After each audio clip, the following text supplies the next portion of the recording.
যেই মানুষটা একবার তল্পি তল্পা নিয়ে ঘর ছাড়লো সে আর কোনোদিন বাড়ি ফেরে না, কোনো দিন না।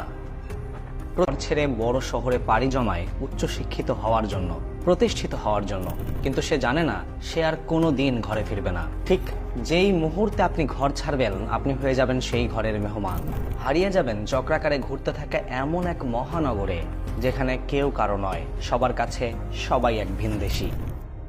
মাথা গোজার জায়গায় যদি ঘর হতো তাহলে সব পাখি খাঁচার ভেতরেই সুখ খুঁজে পেত, কখনোই মুক্ত আকাশে ডানা মেলার জন্য ছটফট করতো না, মুক্তির পিপাসায় ডানা ঝাপটা তোলা, দিগন্তের দিকে তাকিয়ে থাকতো না। আমরা সবাই একসময় ঘর ছাড়ি।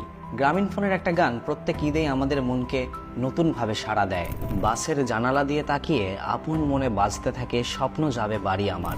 কিন্তু বাড়ি ফিরে নিজেকে আর বাড়ির লোক কি মনে হয়? মনে হয় না একটা আগন্তুক যার জন্য অপেক্ষা করছিল বাড়ির লোক? মেহমানের জন্য খাতির যত্ন শুরু হয়ে যায় না? বিদায় বেলায় কি আবার ফিরতে কষ্ট হয় না? মনে হয় না সুখ রেখে যাচ্ছি, নিয়ে যাচ্ছি না ফেরার দুঃখ? এই যে এত ঘর ঘর করলাম, আমাদের আজকের ভিডিও এই ঘরকে নিয়ে, ঘরে ফেরাকে নিয়ে, নগরায়নের ভিড়ে অজান্তেই হারিয়ে যাওয়াকে নিয়ে। এখনো পর্যন্ত অনেক কিছুই আপনাদের কাছে অস্পষ্ট মনে হচ্ছে। চলুন দেরি না করে একদম ইন ডেপথ বোঝার চেষ্টা করি ঘর কি জিনিস। ঘরের অনেক রকম সংজ্ঞা থাকলেও আমার কাছে সবচেয়ে পছন্দের সংজ্ঞাটি হলো ঘর সেই জায়গা যে জায়গা আপনাকে ভেতরে টেনে নেয়। খুব সহজে বললে ঘর আপনাকে টানবে। আপনি যত দূরেই থাকুন না কেন, বিশ্বের যেই প্রান্তেই থাকুন না কেন, যেই জায়গাটা আপনাকে টানবে, যেখানে ফেরার জন্য মনের ভেতরে ঝড় তৈরি হবে, সেটাই হলো ঘর। কিন্তু মুশকিলটা হলো ঘর হয় দুই ধরনের, আর এই দুই ধরনের ঘরকে বুঝতে আমাদেরকে ঘরের সমার্থক শব্দের দিকে নজর দিতে হবে। ঘরের অনেকগুলো সমার্থক শব্দের মাঝে একটি হলো আগার, আরেকটি হলো বাসা। প্রথমে আগারের দিকে একটু মনোযোগ দেওয়া যাক। বলুন তো এই আগার শব্দটা কোন শব্দের মাঝে আছে? একটু খেয়াল করলেই বুঝবেন আগারের পাশাপাশি আরেকটা শব্দকে দাঁড় করানো সম্ভব, আর সেটা হলো কারাগার। ছোটবেলার স্মৃতির সাথে যেই ঘরের মানুষ, আসবাবপত্র জড়িয়ে আছে, সেই ঘর ছেড়ে অন্য কোথাও ঘর বাঁধলে সেই ঘর হয়ে ওঠে কারাগার। যেই ঘর আমাদের টানে না, শুধু মাথা গোজার ঠাঁই হয় কিন্তু ঘর হয় না। কেউ কেউ অনেক সময় বলেন আমি যদি পাখি হতাম, অথবা আমি তো পাখি হতে চেয়েছিলাম। আসুন এই পাখির ফিলোসফি দিয়ে ব্যাপারটাকে আরো সহজভাবে বোঝার চেষ্টা করি।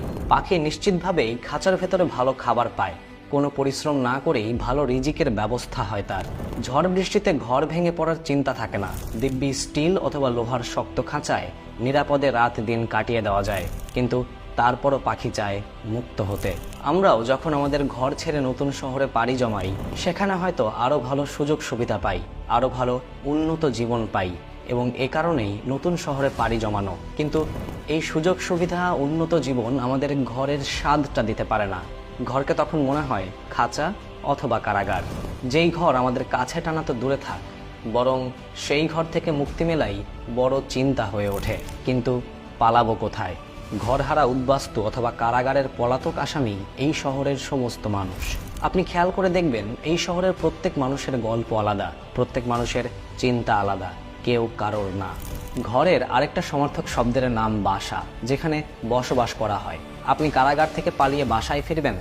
পারবেন না, কারণ আপনি সেখানকার স্রেফ একজন ভিজিটর, সেখানে আর বসবাস করেন না। কয়েকদিন থাকবেন, আবার চলে আসবেন। আমার এই ভিডিওটি আপনি যতক্ষণে দেখছেন ততক্ষণে আপনার ঈদের ছুটি শেষ। আপনার মনটা খারাপ করে দেওয়ার জন্য আমি দুঃখিত, কিন্তু বাস্তবতা এটাই, যেই মানুষটা একবার তল্পি তল্পা নিয়ে ঘর ছাড়লো সে আর কোনোদিন বাড়ি ফিরবে না।